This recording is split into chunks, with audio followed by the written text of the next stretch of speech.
Hey everybody, this is your favorite radio host, the one and only Apostle Erica Monet Glenn. I need to start saying a radio host more often because I am a radio host. But here's to Talk Safety to Me, Safety Talk with Apostle Erica Monet Glenn, day 81 of Talk Safety to Me. So today's message is going to be short and sweet, okay? Short and sweet about treating people with kindness and taking their and using their time, or how can I put it, making sure that we look at people's time as being important just like we look at our time. Amen. Because this is definitely a season where God is charging you for the inconvenience. Okay, this is where God is charging people who been going around throughout the years purposely prolonging people's situations, paperwork, status updates, whatever the case may be, when they're in a seat to help people. But yet they wanted to abuse people, wanted to abuse their power, wanted to take advantage, felt like, okay, this person appears to be lower than me, at a lower status than me, so I could do what I want to do with the time that God has blessed them with. But usually these people don't believe in God, so a lot of them just say, I could do whatever I want with the time that they have. It's more about what I have going on rather than what they got going on. And I've seen that, especially in this year and this month and this past month, where a lot of people, they're more focused on what they got going on. They could care less how far you have to travel. They could care less what you got going on. But it's just like, as long as it's beneficial for them, their business, what they got going on, hey, they all for that. But they could care less if you're on the side of the road, if you're out in the cold, whatever the case may be. But I just thank God that it didn't take this year, that it didn't take June, July, and this month for me to realize this. But these past few years, I've been extremely firm on my boundaries, extremely firm on my time, and stating that, hey, just like your time is important, so is mine. Amen. And I'm the type of person, I actually charge people for inconvenience. I consider it like an inconvenience fee. Anyone that tries to play in my face. Many of you, well, what do you mean by playing in your face? Those of you who purposely, because some of you on the side of my voice, you do it. You know what it means, but let me explain for those who really don't know.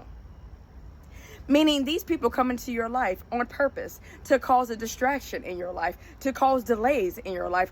They have evil intentions, okay? They know your situation, but they claim they don't. Wink, wink. They know your living situations and they claim they don't. Wink, wink.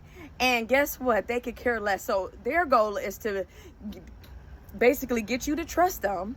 Okay, get you to jump out on a limb to do what it is that they want you to do. And guess what?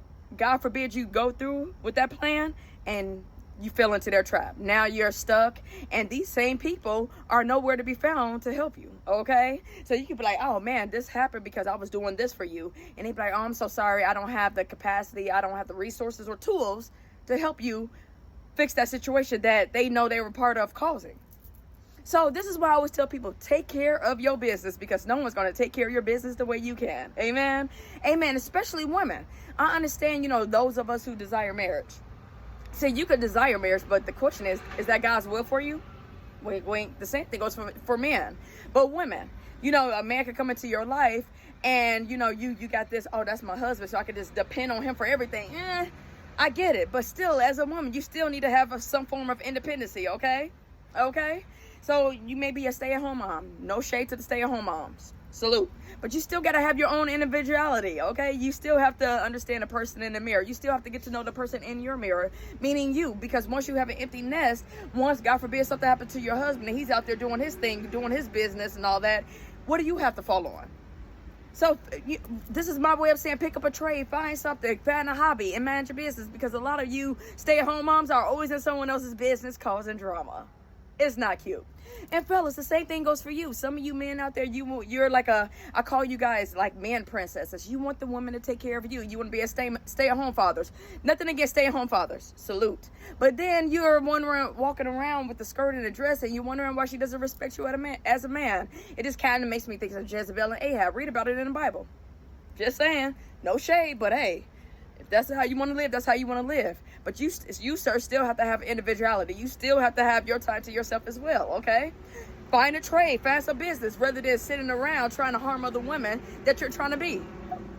Yeah, I said it, because a lot of you men got these double-minded things going on. You're married to a woman, but yet, what's the song they got? You're on the creek. You're trying to hide your down lowness, meaning you're really a homosexual. You're interested in the same sex. Again, I'm not getting on here bashing those that's homosexual. See, I call out all sin. I can care less who you are. But what I'm saying is, it's a problem because you're wearing a mask and you with this woman, you got kids, and you're doing what you want to do, and Yeah, you want to go hide on the creek. What they say, quiet on the creek. Y'all meet up or whatever it is. These are men that's down low. They meet up places and do stuff. It's not cute. See, you can fool people out there, but you can't fool God. And I'm a seer. Like, that's one of my gifts. Like, I'm not saying my gifts is more a higher rank than other seers out there, but I don't care how straight, how much posture, how much testosterone, and how deep your voice may be. I could tell if a man is, and that walks in that sexuality. That's just one of my gifts, okay? So again, you're wondering why you're depressed. You're wondering why you're taking it out on your wife and on your kids, and you're yelling at everybody because you're dealing with an identity crisis. Yes. You're really mad at yourself. You're battling the demons that's within you, and you're trying to project it on the next person. And that's not cute, sir. Just admit you want to be the princess, okay? Okay. But anyways, look here. Be mindful with people's time, because again, God is holding people accountable in these streets, okay? He sees the inconvenience you've been putting people through. Heck, I'm telling you, throughout the years, people have purposely, man and woman, have purposely come into my life, whether professionally, trying to be friends, whatever the case may be, purposely to try to distract, delay, steal, all that throughout the years. And now God is just, guess what? Paying up, returning everything that was stolen to me 1,000-fold. So if you're wondering why you're losing a lot of things, and then if you're under the sound of my voice and you're one of those individuals that you know for a fact you were one of the ones that came into my life with those ill intents, just look at the areas of your life that's being attacked, and look at the areas that you try to attack in my life. There you go. But anyways, it's not just for me, but God is going down a whole, this message is for the entire world, whether you believe in God or not. Karma is here. I can't say it enough. Karma is here. All right? So be mindful with people's time, because guess what? Y'all got to pay up these days. Because no longer am I bending backwards for you. Amen. Amen. I'm glad we had this chat. Here's to this beautiful Friday, you guys. Y'all be safe out there. Make healthy choices and be real with the person in the mirror, because God sees you and you know dang well I see you. It ain't cute. Get it all the way together. Again, this is Talk Safety to Me Safety Talk with your favorite radio host, the one and only Apostle Erica Monet Glenn. Here's to day 81. I look forward to talking to y'all tomorrow. Take care.